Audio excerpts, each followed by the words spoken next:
오직 하나님의 말씀만이 영적인 지도요, 우리의 삶의 모든 것이 되는 주님의 축복의 말씀인 것입니다.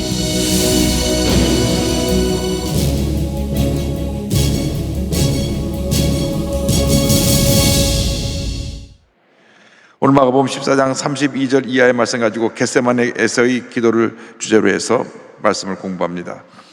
14장 32절로 34절입니다. 그들이 겟세마네라 하는 곳에 이름에 예수께서 제자들에게 이르시되 내가 기도할 동안에 너희는 여기 앉아 있으라 하시고 베드로와 야고보와 요한을 데리고 가실새 심히 놀라시며 슬퍼하사 말씀하시되 내 마음이 심히 고민하여 죽게 되었으니 너희는 여기 머물러 깨어 있으라 하시고.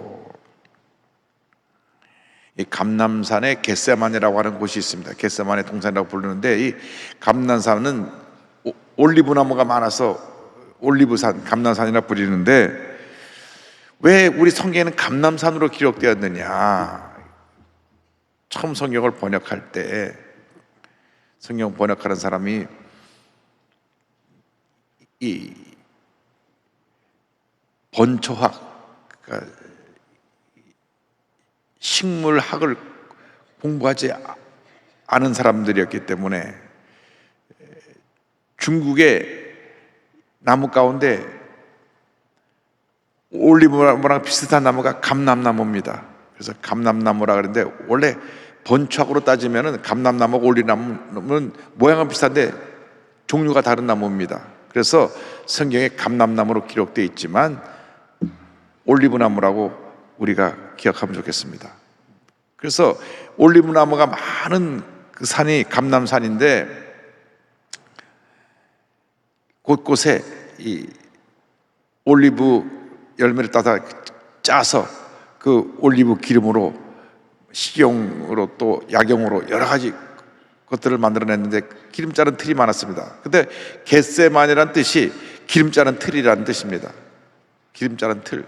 이 겟세마네 동산은 저기 이제 성전이 하나 세워져 있는데, 이곳에서 주님께서 마치 올리브가 쥐털어 짜내 가지고 올리브 기름을 뽑아내듯이 예수님은 온몸을 쥐어 짜는 듯한 그러한 피땀 흘린 기도를 하나님 앞에 드리신 곳이 바로 이 겟세마네 동산입니다. 그러니까 내가 기도할 동안에 라고 하는 말씀 나옵니다. 예수님의 일생은 기도의 일생이었습니다. 공생을 시작하기 전에 40일 동안 금식하며 기도하셨습니다. 금식 기도에 유익이 있습니다. 우리가 요즘 금식 기도하면 먼 옛날 얘기로 생각하는데, 여러분 여러 가지 문제 어려움이 다가올 때 하나님 앞에 사정결단 기도를 드릴 때 금식하며 기도하면 큰 은혜가 임하게 되는 것입니다. 그래서 우리 오살리 기도원에 원래 최자실 오살리 국제 금식기도원입니다. 금식기도원. 요즘 못 먹어서 병이 아니라 많이 먹어서 병이 아닙니까? 목사님 그래도 금식은 싫어요. 그러지 마시고 정말 하나님 앞에 기도할 제목이 있을 때 때때로 금식하며 부르짖어 기도하시기 바랍니다. 예수님께서 새벽 미명에 기도하셨습니다. 동트기 전에 새벽 기도를 시작하신 분도 예수님입니다. 또 제자를 뽑은 데는 밤새 철야하시며 기도하셨습니다. 철야 기도를 시작하신 분도 예수님이십니다. 저녁 기도, 저녁 때 한적한 곳에 가서 기도하셨다. 그것도 예수님이 시작하셨습니다. 그러니까 예수님의 일생은 기도의 일생이었습니다. 금식 기도, 새벽 기도, 저녁 기도, 철야 기도의 본을 예수님이 보이셨습니다. 육신을 일으키고 있기 때문에 육신의 모든 문제를 해결할 수 있는 길은 기도를 통해 하나님의 능력을 받는 것밖에 없었기 때문에 기도하는 것입니다. 기도하지 않으면 우리에게 다가오는 그 많은 문제를 해결할 수가 없습니다. 주님 앞에 엎드려 기도하고 또 기도하고 또 기도하고 또 기도하면 주님이 들으시고 기적을 베풀어 주시는 것입니다. 그래서 기도하시면서 하나님 앞에 하나님의 뜻을 간구하셨는데 35절 36절입니다. 조금 나아가사 땅에 엎드려 될 수 있는 대로 이때가 자기에게서 지나가기를 구하여 이르시되 아빠 아버지여 아버지께는 모든 것이 가능하오니 이 잔을 내게서 옮기시옵소서. 그러나 나의 원대로 마시옵고 아버지의 원대로 하옵소서 하시고. 땅에 엎드려라고 하는 표현을 보면 얼굴을 막 땅에다 파묻고 간절히 기도를 드립니다. 아람 말로 당시 이스라엘 백성들이 아람 언어도 혼용했었는데 아버지를 부를 때 아바라고 합니다. 아바. 우리나라 말하면 어린애들이 아빠, 엄마 하듯이 아빠. 세계적으로 다 공통인 것 같아요. 엄마, 아빠는 우리가 엄마 하듯이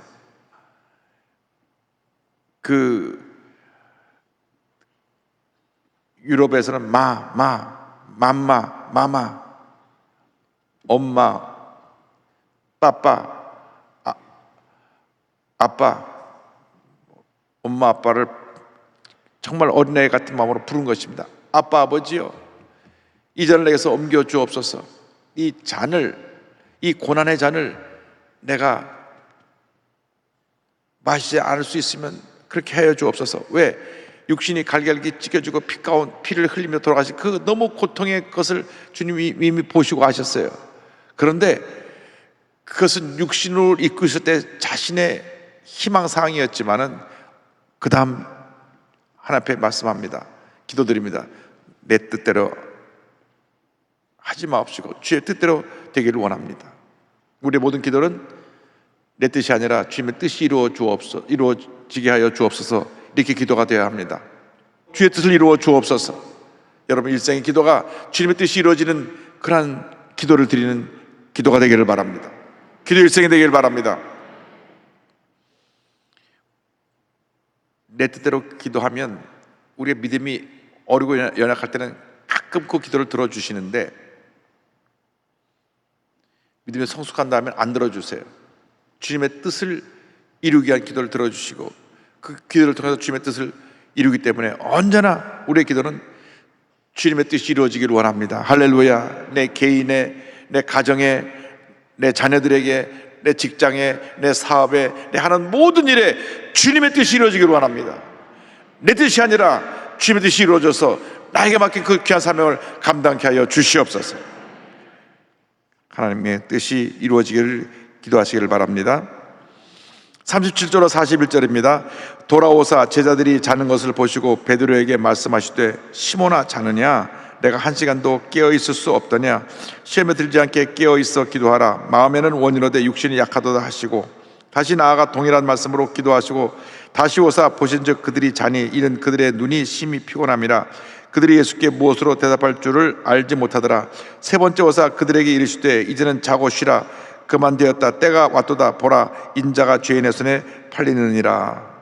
예수님은 피땀 흘리시며 간절히 부르짖어 기도하고 또 기도하고 또 기도하시는데 제자들은 밤 거의 자정이쯤 됐으니까 그냥 육신이 피곤하고 하고 잠이 들어버린 것입니다. 지금 예수님이 이 밤 지나면 붙잡히셔서 십자가에 달리실 터인데 마지막 순간에 그들이 잠을 자고 있었습니다. 우리 모두에게 준 교훈입니다. 어떤 경우에도 우리가 영적인 잠을 자면 안 됩니다. 영적인 잠을 자면 안 됩니다. 영적인 잠이라는 건 무엇이냐? 주님에 대한 사랑이 식어지고 말씀에 대한 갈급함이 식어지고 예배를 사모하는 마음이 식어지고 주님을 향한 뜨거운 사랑의 열정이 없이 감사가 사라지고 원망과 불평이 사라지고 있다면 영적으로 지금 잠이 들고 있는 상태라는 것을 잊지 말고 영적인 잠에서 깨어나시길 바랍니다. 항상 기뻐하라. 쉬지 말고 기도하라. 범사에 감사하라. 그래서 영적인 잠을 깨우는 일입니다. 항상 기뻐하고 기도하고 감사하고 그렇게 주님 앞에 매달려야지. 잠이 들면 시험이 다가옵니다. 문제가 다가옵니다. 어려움이 다가옵니다. 막 가정이 풍랑이 일어나고 환경에 어려움이 다가오고 육신의 병이 찾아오고 막 문제가 끊임없이 우리를 찾아옵니다. 왜? 잠을 자기 때문에. 깨어 있어야 됩니다.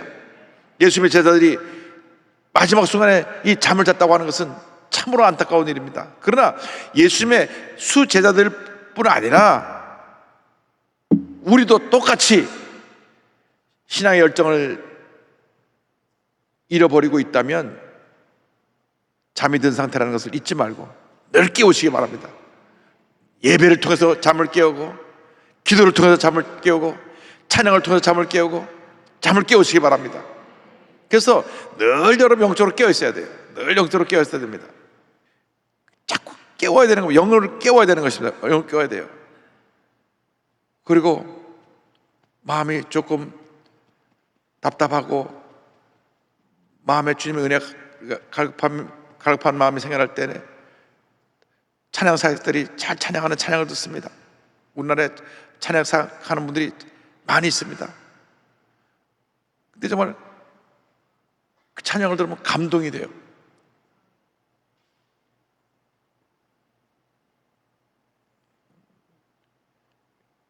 이 목동에는 조그만 교회인데 거기는 얼마나 저들이 찬양 사역에 기도도 많이 하고 열심을 해 다 했는지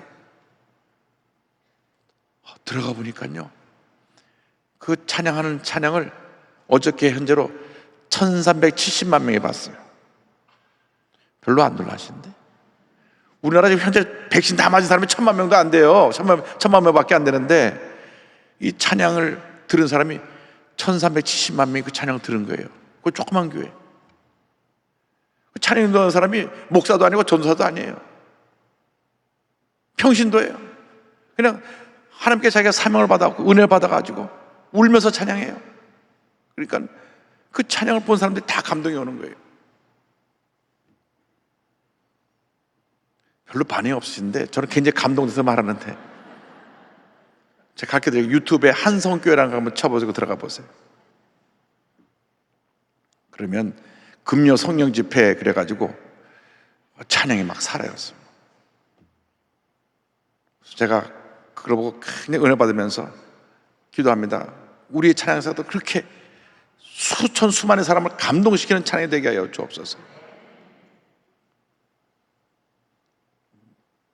방탄소년단 BTS만 뭐 1억 뷰, 2억 뷰, 3억 뷰, 그게 아니라 찬양이 이렇게 많은 사람들을 보고 감동되게 하여 주옵소서.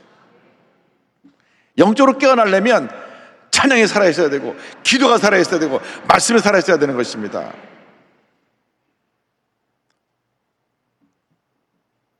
웨이메이커라고 하는 그 남아프리카 찬양사역자가 지은 찬송, 우리 한반도를 기억하면서 하나님이 주신 찬송인데 그 찬송은 1억 뷰, 1억 명이 넘게 봤어요. 넘게 들었어요. 그래서 제가 수시로 그 찬양 틀어놓고 감동을 받으면서 주님, 내 영을 깨우시니 감사합니다. 감사합니다. 감사합니다. 감사합니다. 여러분들이 늘 깨어있게 되기를 바랍니다. 절대로 잠을 자면 안 됩니다. 절대로 잠을 자면 안 돼요. 영적인 잠을 자면 다 무너지는 것입니다. 기쁨이 사라지고 감사가 사라지고 원망 불평이 나고 남 얘기만 하고 물고 뜯고 싸우고 가정이 풍지박산되고 병이 깊어지고 어려움이 다가오는 것입니다. 깨어 있어야 됩니다. 그런데 저들이 잠을 잤어요. 잠을 자고 저들이 눈이 피곤했다 그랬습니다. 예수님 그날 밤에 새벽에 밤새 시달리시다가 십자가 달리시는데 너무나 마음이 안타깝습니다. 42절, 그러나 주님은 이제 죽음을 맞이할 준비를 하시면서 42절에 이렇게 말씀하십니다. 다 같이 보겠습니다. 일어나라, 함께 가자. 보라, 나를 파는 자가 가까이 왔느니라. 당당하게, 아마 이 새벽 0시에서 1시 사이쯤 됐을 겁니다. 탁 가자. 제자들은 잠자다가 어디 가든 들고 눈을 뻑뻑 들고 어디 이제 기도가 끝나셨나 하고 좀 따라갑니다. 43절로 46절입니다. 예수께서 말씀하실 때 곧 12 중에 하나인 유다가 왔는데 대제사장들과 서기관들과 장로들에게서 파송된 무리가 검과 뭉치를 가지고 그와 함께 하였더라. 예수를 파는 자가 이미 그들과 군호를 짜 이르되 내가 입맞추는 자가 그이니 그를 잡아 단단히 끌어가라 하였는지라. 이에 와서 곧 예수께 나와 랍비여 하고 입을 맞추니 그들이 예수께 손을 대어 잡거늘. 가룟 유다가 이제 그 무리들을 이끌고 옵니다.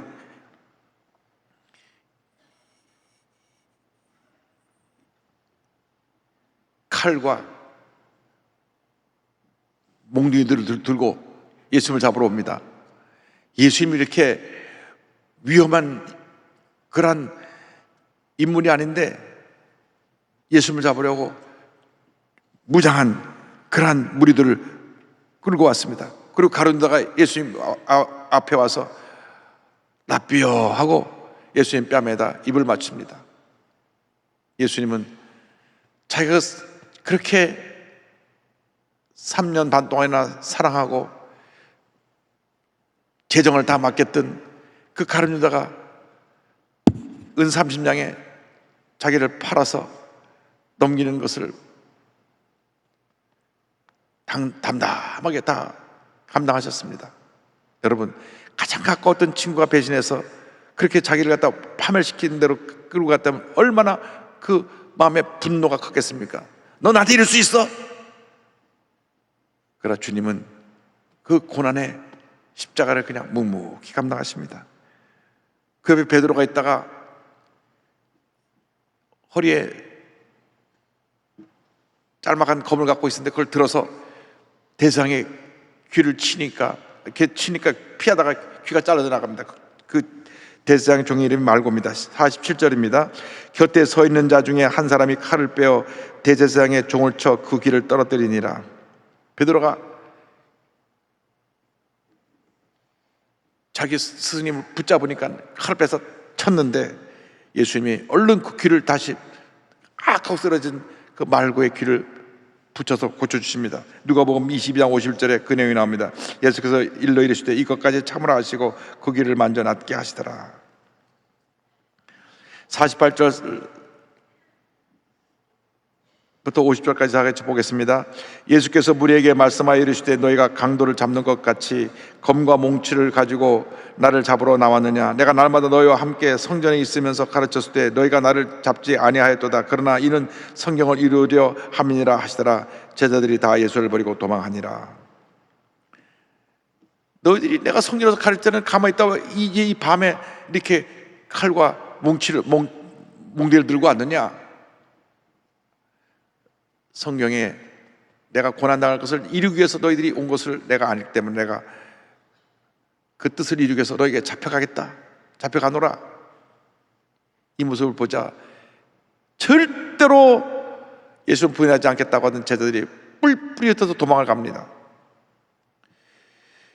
바로 그 전에 이와 같은 말씀이 나옵니다. 겟세마네 동산에 올라가시기 직전에 마가복음 14장 31절에 베드로가 힘있게 말하되 내가 주와 함께 죽을지언정 주를 부인하지 않겠나이다 하고 모든 제자도 이와 같이 말하니라. 우리는 주님 사랑합니다. 내 목숨 바쳐 주님 사랑하고 절대 주님 뜻을 내가 어기지 않냐고 주 뜻대로 살겠습니다 하면서도 세상에 나가서 또 죄짓고 또 주님을 배반하고 또 내 뜻대로 산 그 모습하고 제자들하고 50보 100보인 것 같습니다. 철저하게 우리가 영적으로 무장해서 말씀과 기도로 무장해서 늘 주님에서 충성하시는 여러분 모두 되기를 주님으로 축원합니다. 자, 그 다음에 재미있는 얘기 하나 나옵니다. 51절 52절입니다. 한 청년이 벗은 몸에 베옷 이불을 두르고 예수를 따라가다가 무리에게 잡힘에 베옷 이불을 버리고 벗은 몸으로 도망하니라. 이 사람이 마가라고 봅니다. 마가가 이 성경을 기록한 마가가 자기 이름은 밝히지 않고 베옷 이불을 두르고 가다가 도망갔더라. 근데 벌거벗었어요. 벌거벗은 몸으로 도망갑니다. 그럼 왜 마가가 이 혼이불을 쓰고 있다가 붙잡히니까 옷을 벗어버리고 혼이불을 벗어버리고 도망갔느냐? 여기 기록을 찾아보니까 이 마가가 마지막 만찬을 하고 나서 그 다락방에서 잠을 자려고 이 고급 요즘 말하면 잠옷, 잠을 이렇게 감싸기만 되는 그런 잠옷을 입고 이렇게 누웠는데 예수님이 산으로 기도하러 가시니까 그냥 그걸 두른 채로 그냥 밤이니까 그냥 따라 올라갔다가 예수 붙잡히는 거 보고 자기도 잡힐까 봐 붙잡히니까 벗어버리고 도망갔다. 그래서 이 베옷 이불이라는 것이 잠옷 같은 것이었는데 그걸 두르고 있다가 그냥 벗어버리고 도망간 겁니다. 53절 54절입니다. 그들이 예수를 끌고 대제사장에게로 가니 대제사장들과 장로들과 서기관들이 다 모이더라. 베드로가 예수를 멀찍이 따라 대제사장의 집들 안까지 들어가서 아랫 사람들과 함께 앉아 불을 쬐더라. 이 이제 그림을 보면 이렇습니다. 그림 어떻게 되냐면 겟세마네 동산에서 이 대제사장 집 그리고 그의 장인 안나스 집이 다 그 근처에 있었습니다. 그리고 바로 그 옆에 공회가 있었기 때문에 겟세마네 동산에서 제일 먼저 붙잡아서 안나스에게 갔다가 가야바에 갔다가 이제 공회에서 기소당하게 되는데, 사내들인 공회는 당시 71명의 그 원로들이, 그러니까 대제사장과 유력한 사두개인, 바리새인, 율법학자, 이렇게 그들이 사두개인 바리새인들이죠. 그들이 71명이 구성되어서 이제 그 예수님의 죄를 묻게 됩니다. 요한복음에 보면 18장 13절 14절에 먼저 안나스에게로 끌고 가니 안나스는 그 해의 대제사장이 가야바의 장인이라. 가야바는 유대인들에게 한 사람의 백성을 위하여 죽는 것이 유익하다고 권고하던 자라라. 제일 원로가 되는 그 현직 대제사장의 장인어른 안나스에게 갔다가 그 다음에 가야바에게 와서 그 다음에 공회로 모여가지고 그 밤에 다 소집했습니다. 오늘 긴급하게 처리해야 될 건 있으니까 우리가 눈에 가시처럼 여기던 예수를 오늘 우리가 붙잡아서 이제 사형에 처하는 그런 결정을 낼 테니까 다 와라. 그래서 밤에 다 소집을 시켰습니다. 55절 59절입니다. 대제사장들과 온 공회가 예수를 죽이려고 그를 칠 증거를 찾되 얻지 못하니 이는 예수를 쳐서 거짓 증언한 자가 많으나 그 증언이 서로 일치하지 못함이라. 어떤 사람들이 일어나 예수를 쳐서 거짓 증언하여 이르되 우리가 그의 말을 들으니 손으로 지은 이 성전을 내가 헐고 손으로 짓지 아니한 다른 성전을 사흘 동안에 지으리라 하더라 하되 그 증언도 서로 일치하지 않더라. 지금 예수님을 사형이라고 하는 굴레를 씌우기 위해서 막 사람들 동원해갖고 당신 이렇게 증언하라 이렇게 증언하라고 했는데, 서로 증언하는 사람끼리 사전에 입을 안 맞추고 나오니까 이 사람이 이렇게 하고 이 사람이 이렇게 하고 서로 얘기가 엇갈립니다. 그러다 보니까 그 예수님을 십자가에 못 박으러 한 사람들 말들이 엇갈려서 판결을 낼 수가 없게 됐어요. 그래서 이제 대제사장이 예수님께 묻습니다. 60절에서 65절입니다. 대제사장이 가운데 일어서서 예수에게 물어 이르되 너는 아무 대답도 없느냐? 이 사람들이 너를 치는 증거가 어떠하냐 하되 침묵하고 아무 대답도 아니하시거늘 대제사장이 다시 물어 이르되 내가 찬송받을 이의 아들 그리스도냐? 예수께서 이르시되 내가 크니라. 인자가 권능자의 우편에 앉은 것과 하늘 구름을 타고 오는 것을 너희가 보리라 하시니 대제사장이 자기 옷을 찢으며 이르되 우리가 어찌 더 증인을 요구하리요? 그 신성모독하는 말을 너희가 들었도다. 너희는 어떻게 생각하느냐 하니 그들이 다 예수를 사형에 해당한 자로 정죄하고 어떤 사람은 그 예수에게 침을 뱉으며 그 얼굴을 가리고 주먹으로 치며 이르되 선지자 노를 하라 하고 하인으로 손바닥으로 치더라. 예수님은 거짓 증거 앞에 침묵하시다가 내가 그리스도냐 하는 그 말을 할 때 본인이 하나님의 아들 메시아임을 그들에게 선포합니다. 그러니까 여기까지 많은 거짓 증거를 통해서도 이 사형들을 내리지 못했는데 이제 예수님이 하나님의 아들이라 그러니까 신성모독을 했다. 신성모독죄로 사형언도를 내립니다. 그러나 자기들이 사형 집행권이 없었기 때문에 사형언도를 내리고 사형시켜달라고 이제 빌라도에게 끌고 가는 것입니다. 그래서 이 뒤에 이어지는 내용은 사형언도를 내리고 빌라도에게 가서 잠 자고 있는 빌라도를 깨워가지고 사형언도를 내리라 그러니까 빌라도가 가만 보니까 죄 없는 사람을 밤에 끌고 왔거든요. 헤롯에게 보냅니다. 헤롯도 예수에 대한 소문을 많이 듣고 있다가 예수님 붙잡혀오니까 예수님에 대해서 뭔가 물어보고 얘기를 들으라고 하다가 아무 대답도 없으니까 다시 헤롯이 빌라도에게 보냅니다. 그래서 예수님이 한밤중에 끌려서 붙잡히셔가지고 안나스에게 갔다가 가야바에 갔다가 공회에서 판결을 받으시고 빌라도에게 갔다가 다시 헤롯에게 갔다가 다시 빌라도에게 와가지고 공회에서 사형언도를 받은 것은 아마 금요일날 아침 새벽 한 6시쯤 사형언도를 받고 그 다음에 십자가를 지고 골고다에 가서 달릴 시간이 금요일 아침 9시 그리고 금요일 오후 3시까지 십자가 달려서 고통당하는 가운데 온몸에 물과 피를 쏟으시고 3시에 숨을 거두시고 그 다음 시신이 아리마다 요셉의 무덤에 안치되셨다가 금요일 오후 토요일 하루 종일 주일 새벽까지 계시다가 새벽 동트기 전에 부활하십니다. 그것이 예수님의 마지막 이제 죽으심과 부활에 대한 내용인데 그 내용은 다음 시간에 공부하겠습니다. 그런데 우리가 오늘 잊지 말아야 될 내용은 영적인 잠을 자지 말라는 것입니다. 절대로 잠을 자면 안 됩니다. 물론 뭐 예배 시간에 잠자는 건 절대로 안 되고, 예배 시간에 잠을 자면 깨우라니까요. 팍 옆에서 옆구리가 상하도록 착 쳐가고 깨워서, 상하지 않게끔 쳐서 깨워서 육신의 잠과 영적인 잠을 같이 자지 않도록 깨워야 됩니다. 주님, 우리가 늘 깨어있게 하여 주옵소서. 늘 깨어있게 하여 주옵소서. 깨우는 마음으로 자기를 스스로 깨워야 됩니다. 기도로 깨우고, 찬양으로 깨우고, 말씀으로 깨우고, 감사로 깨우고 깨워야 됩니다. 영적으로 깨어야 하나님의 복을 받게 되는 것입니다. 영적인 잠을 자면 온갖 문제가 생겨납니다. 그래서 하나님과 나와의 관계 속에서 늘 영적으로 깨어 있어서 주님의 음성을 듣고 그 음성 앞에 결단하고 순종하면 반드시 우리 모두에게 좋은 일이 일어나게 될 것입니다. 그러므로 여러분, 일생 살아가는 동안 한 번뿐인 일생인데 정말 주님 앞에서 부끄럽지 않은 삶을 살아야 되고, 주님께 인정받는 삶을 살아야 되고, 나중에 주님 앞에 설 때 잘하였도다, 착하고 충성된 종아, 칭찬받는 여러분 모두가 되기를 주님의 이름으로 축원합니다. 기도하겠습니다. 사랑과 은혜와 자비가 무한하신 하나님 아버지, 어떤 경우에도 영적인 잠을 자지 않게 하여 주시고 영적으로 깨어 있어서 주님의 음성을 듣고 그 음성 앞에 결단하고 주님이 기뻐하신 일을 잘 감당하여 하늘나라의 큰 상을 받는 저희 모두가 되게 하여 주시옵소서. 예수님의 이름으로 기도 올리옵나이다. 아멘.